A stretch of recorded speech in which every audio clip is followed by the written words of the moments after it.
नमस्कार साथियों, स्वागत है आप सभी लोगों का आरडब्ल्यूए टेक परिवार पर। उम्मीद करता हूं आप सभी लोग स्वस्थ होंगे, मस्त होंगे, व्यस्त होंगे।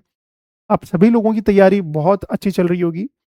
बीएसएनएल जो भारत संचार निगम लिमिटेड है, जो भारत की सरकारी टेलीकॉम कंपनी है, उसने काफी वर्षों बाद में एक रिक्रूटमेंट निकाला है। और वो रिक्रूटमेंट क्या है, किन किन के लिए वो रिक्रूटमेंट आप लोगों का होने वाला है, इन सभी की डिटेल एनालिसिस हम लोग करने वाले हैं यहाँ पर। राइट। सबसे पहले आप लोगों को ये पता होना चाहिए इस रिक्रूटमेंट की डिटेल जो भी इंफॉर्मेशन है वो हम लोग कहाँ से पढ़ सकते हैं। तो सबसे पहली कहानी है, इसकी डिटेल आप लोग पढ़ सकते हैं। ये जो वेबसाइट है, ऑफिशियल वेबसाइट जो है वो है externalexam.bsnl.co.in। इसके ऊपर जैसे ही आप यूआरएल टाइप करेंगे तो ये एक वेबसाइट निकल कर आएगी। उस वेबसाइट में आपको direct senior executive trainee SET की जो वैकेंसी है उसके बारे में आप लोगों का दिया हुआ है। एक है नोटिफिकेशन जो जस्ट आया है और एक है सिलेबस का नोटिफिकेशन। तो पहले हम लोग एग्जाम का नोटिफिकेशन के ऊपर क्लिक करते हैं तो हम लोग देखते हैं कि कौन कौन सी वैकेंसीज यहाँ पर आई है, कौन कौन सी ब्रांचेस आप लोगों की एलिजिबल है। तो इन्होंने बोला है notification year senior executive trainee जो है टेलीकॉम एंड फाइनेंस के अंदर आप लोगों की ये वैकेंसी आई है। कब से फॉर्म स्टार्ट होंगे इसके? 5 फरवरी से इसके फॉर्म स्टार्ट होंगे सुबह 10 बजे से, और ये फॉर्म चलेंगे आप लोगों के 7 मार्च तक। उसके बाद में इन्होंने एडिट करने के लिए 8 मार्च तक का टाइम दिया है, और आप लोगों का एडिटिंग खत्म होने का टाइम 15 दिया हुआ है। और 29 मार्च को इसका एग्जामिनेशन प्रस्तावित है, जैसा इन्होंने डेट दी है। यहां पर दो प्रकार की वैकेंसी है। एक है सीनियर एग्जीक्यूटिव ट्रेनी टेलीकॉम की जो कि टेक्निकल वैकेंसी है, और दूसरी वैकेंसी है सीनियर एग्जीक्यूटिव ट्रेनी जो फाइनेंस, मतलब आप लोगों का फाइनेंस रिलेटेड आप लोगों की वैकेंसी है। यस और नो? फिर उसके बाद में इन्होंने स्केल ऑफ पे, मतलब कितना पेमेंट आप लोगों का बेसिक पर रहेगा, तो आप लोग बोलेंगे 24,900 से आप लोगों का E3 लेवल पर यह आप लोगों का स्टार्ट होगा, और मैक्सिमम 50,500 तक आप लोगों का जाएगा। इसमें क्या होगा, इसका जो अगला प्रमोशन है वो बहुत ही लाजवाब प्रमोशन है, वो एजीएम का प्रमोशन है। यस और नो? असिस्टेंट मैनेजर का आप लोगों का प्रमोशन है आप लोगों का। राइट। इसमें एज लिमिट जो है आप लोगों का वो कितनी है? Maximum age limit general candidate के लिए 30 है, ओबीसी कैंडिडेट के लिए 33 है, एससी एसटी कैंडिडेट के लिए 35 है, और पीडब्ल्यूबीडी जो कैंडिडेट होते हैं, फिजिकली चैलेंज्ड जो होते हैं, उनकी एज लिमिट आप लोगों की दी हुई है। यहां पर यह दिया हुआ है कि डेट ऑफ बर्थ जो 10वीं के सर्टिफिकेट में आप लोगों की लिखी हुई है वही आप लोगों के फॉर्म में फिल करनी है, और वो प्रॉपर होनी चाहिए। यस और नो? और ओबीसी का सर्टिफिकेट भी प्रॉपर होना चाहिए, या एससी एसटी का सर्टिफिकेट भी आप लोगों का प्रॉपर होना चाहिए। Candidate seeking reservation under EWS will have to upload the relevant certificate, income or asset certificate issued by the competent authority। मतलब ईडब्ल्यूएस का कोई कैंडिडेट है तो उस कैंडिडेट को भी यहां पर अपने इनकम का सर्टिफिकेट अपलोड करना पड़ेगा, या फिर ईडब्ल्यूएस का सर्टिफिकेट आप लोगों का अपलोड करना पड़ेगा। सिलेक्शन प्रोसीजर क्या रहेगा? सिलेक्शन प्रोसीजर के अंदर मल्टीपल चॉइस ऑब्जेक्टिव क्वेश्चन आप लोगों का होगा, सीबीटी बेस्ड के ऊपर ये आप लोगों का पेपर होगा। On the basis of number of sessions examination, normalisation की जरूरत पड़ेगी तो करेंगे, वरना करने की जरूरत नहीं है। सबसे पहले जो सेलेक्टेड कैंडिडेट होंगे उन सेलेक्टेड कैंडिडेट का आपका डीवी होगा। डीवी होने के बाद में डॉक्यूमेंट्स वेरिफिकेशन बता दिया जाएगा। उसके बाद में फुलफिल एलिजिबिलिटी कंडीशन चेक की जाएगी आपकी। मतलब डिपार्टमेंट आप लोगों का कैंडिडेट होगा तो कोई दिक्कत नहीं है उसमें। क्लियर है? पासिंग कंपनीज मेडिकल एग्जामिनेशन, ध्यान रखना यहां पर ये जो डीवी होने के बाद में एक मेडिकल एग्जामिनेशन होगा, सिंपल सा एग्जामिनेशन होगा। उस मेडिकल एग्जामिनेशन की जो डिटेल है आप लोग वेबसाइट के ऊपर जाके चेक कर सकते हैं। यस और नो? ठीक है। स्कीम ऑफ एग्जामिनेशन जो सबसे इंपॉर्टेंट है, जो सबसे ज्यादा जरूरी है आप सभी लोगों को समझने के लिए, स्कीम क्या रहेगा? 3 घंटे का पेपर होगा।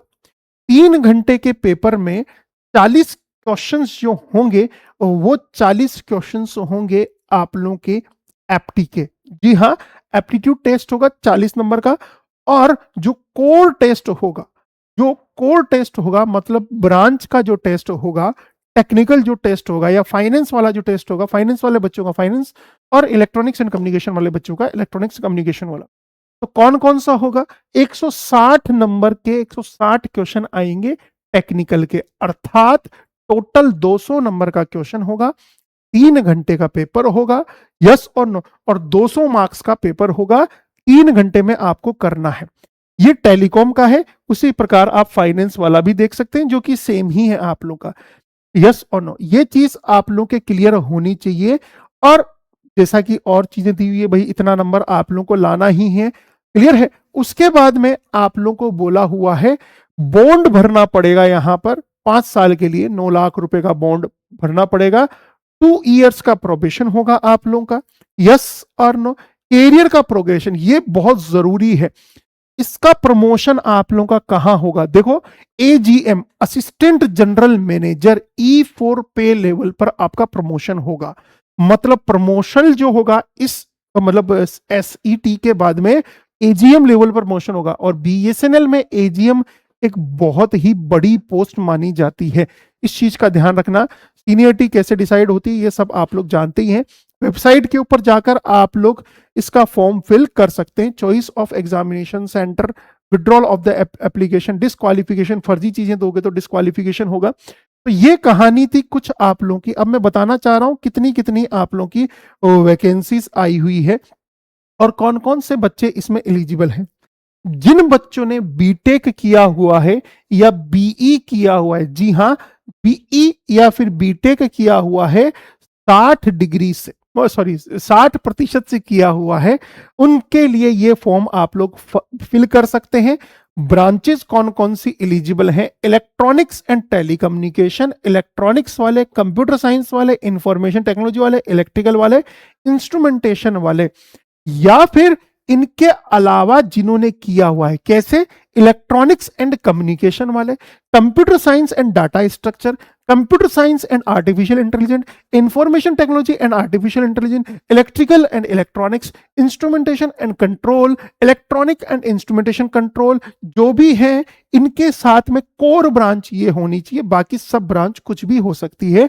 आप लोग इसमें अगर बी और बीटेक किया हुआ है, 60% आपने लिया हुआ है, तो आप लोग इस फॉर्म के अंदर अप्लाई कर सकते हैं।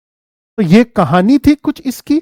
अब इसका सिलेबस का जो पार्ट रहने वाला है वो मैं आपको बता देता हूं। सिलेबस वाला पोर्शन क्या रहने वाला, यहां पर इन्होंने सिलेबस का दिया हुआ है। ये सिलेबस का पोर्शन मैं खोल लेता हूं, ये सब पहले मैंने खोले हुए हैं, मैं इनको कैंसिल आउट कर देता हूं कि सिलेबस वाला पोर्शन क्या है। चलो आपके सामने सिलेबस वाला पोर्शन में खोल लेता हूं। सिलेबस क्या क्या कहानी इन्होंने दी हुई है। मैं टेक्निकल वाली बात करूंगा, नॉन टेक वाले जो बच्चे हैं, जो फाइनेंस वाले बच्चे हैं, वो यहां पर अपने हिसाब से देख लीजिएगा। ये सिलेबस आप लोग का सेट जो इंजीनियर्स की वैकेंसी है वो 95 वैकेंसीज है। 95 आप लोगों की वैकेंसीज है। पे ग्रेड मैंने ब्रांचेस मैंने बता ही दिया आपको। उसके बाद में आप लोगों को क्या क्या चाहिए, बी और बीटेक चाहिए। अब बात करते हैं कि पेपर 1 के अंदर एप्टीट्यूड रहेगा, और एप्टीट्यूड 40 नंबर का आप लोगों का रहेगा, 40 क्वेश्चन रहेंगे। अब इस एप्टीट्यूड के अंदर या कोर जो टेक्निकल होगा, 160 नंबर का जो टेक्निकल, पहले तो एप्टीट्यूड की बात करेंगे जो कि 40 नंबर का आएगा, 40 क्वेश्चन होंगे। उसका सिलेबस क्या रहेगा? Quantity ability and data sufficiency, reasoning होगी, वर्बल एबिलिटी होगी। ये आप लोगों का 40 नंबर का रहेगा जिसका सिलेबस आप लोगों का दिया हुआ है। टेक्निकल का सिलेबस ध्यान से सुनना, टेक्निकल का 160 नंबर का सिलेबस होगा। 160 नंबर के सिलेबस में पहला होगा बेसिक टेलीकम्युनिकेशन टेक्निक्स या कंसेप्ट, जिसमें सिग्नल प्रोसेसिंग जो सिग्नल सिस्टम पढ़ते हैं आप लोग, मॉड्यूलेशन एंड डिमॉड्यूलेशन पढ़ते हैं, मल्टीप्लेक्सिंग, स्पेक्ट्रम मैनेजमेंट, ये चीजें आप लोग पढ़ते हैं किसके अंदर? बेसिकली कम्युनिकेशन के पोर्शन के अंदर। दूसरा है वायरलेस टेलीकम्युनिकेशन टेक्नोलॉजी। कौन कौन सी टेलीकम्युनिकेशन टेक्नोलॉजी होती है? जैसे एंटीना हो गई, या रडार हो गया, या फिर आप लोग का जीएसएम हो गया, या लॉन्ग टर्म इल्यूशन एलटीई हो गया, या आप लोग का आईपी हो गया, आप लोग का 5G हो गया, 4G हो गया, 2G हो गया, सैटेलाइट कम्युनिकेशन हो गया। ये सब आप लोग इसके अंदर पढ़ेंगे। तीसरा है वायरलाइन टेलीकम्युनिकेशन टेक्निक। वायरलाइन का मतलब जो वायर्ड कम्युनिकेशन होता है, जैसे मोबाइल फोन वाला आपका सॉरी लैंडलाइन वाला होता है, वायर्ड कम्युनिकेशन, बीएसएनएल आज भी उसी पे चलता है मैक्सिमम जगह। तो उन टेक्नोलॉजीज के बारे में आप लोग यहाँ पर पढ़ेंगे। ट्रांसमिशन इस इंफ्रास्ट्रक्चर, ट्रांसमिशन क्या क्या है, जैसे DWDM हो गया आपका, डेंस वेवलेंथ डिवीजन मल्टीप्लेक्सिंग हो गई, या फाइबर कम्युनिकेशन हो गया आप लोगों का, कोएक्सियल कम्युनिकेशन हो गया, ये सब टाइप की मतलब कम्युनिकेशन मीडियम आप लोगों को पढ़ना है। उसके बाद में जो डाटा नेटवर्क है उसके बारे में, भाई आईपी क्या होता है, लेयर्स क्या होती हैं, वो आप लोग इसके अंदर पढ़ेंगे। जो सिक्योरिटी होती है, इमर्जिंग टेक्नोलॉजी मतलब आने वाले चेन समय में क्या टेक्नोलॉजी इमर्ज हो रही है आप लोग का, 6G के बारे में पूछ रहा है, या फिर आप लोगों का IoT internet of the things के बारे में पूछ रहा है, यस और नो। प्रोजेक्ट मैनेजमेंट के बारे में पूछ रहा है। प्रोजेक्ट मैनेजमेंट का मतलब PERT CPM, जैसे कि आप लोगों का प्रोग्राम इवोल्यूशन टेक्निक जो होती है, कैसे आप लोग कोई प्रोजेक्ट आपको दे दिया जाएगा तो उस प्रोजेक्ट को कैसे हैंडल कर पाएंगे, ये सब आप लोग प्रोजेक्ट मैनेजमेंट वाली कहानियां इसके अंदर पढ़ेंगे। ये था टेक्निकल का सिलेबस जो आप लोगों को पढ़ना पड़ेगा। किनको? जो आप लोगों के टेक्निकल वाले बच्चे हैं उनको एलिजिबल करना है, मतलब उनको पास आउट करना है। ध्यान ये रखना है आप सभी लोगों को, सिलेबस के अकॉर्डिंग ही पढ़ना। क्यों? क्योंकि इन्होंने साफ साफ दिया हुआ है आप लोगों का कि कौन से पोर्शन से कितना परसेंटेज वेटेज होगा।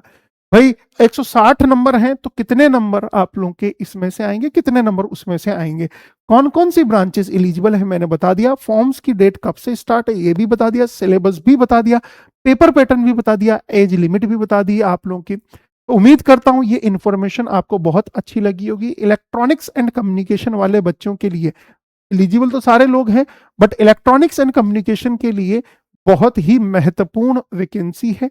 जो बच्चे जाना चाहते हैं किसके अंदर, BSNL के अंदर, बहुत सालों बाद में वैकेंसी आई है, इस चीज को आप लोग फिल कर सकते हैं। फॉर्म आप लोग के स्टार्ट हो जाएंगे फरवरी के अंदर, तो आप लोग फॉर्म भरने में देरी मत कीजिएगा और तैयारी युद्ध स्तर पर कीजिएगा। RW टेक परिवार आप लोगों के साथ में हमेशा खड़ा हुआ है। सभी को जय हिंद, जय भारत।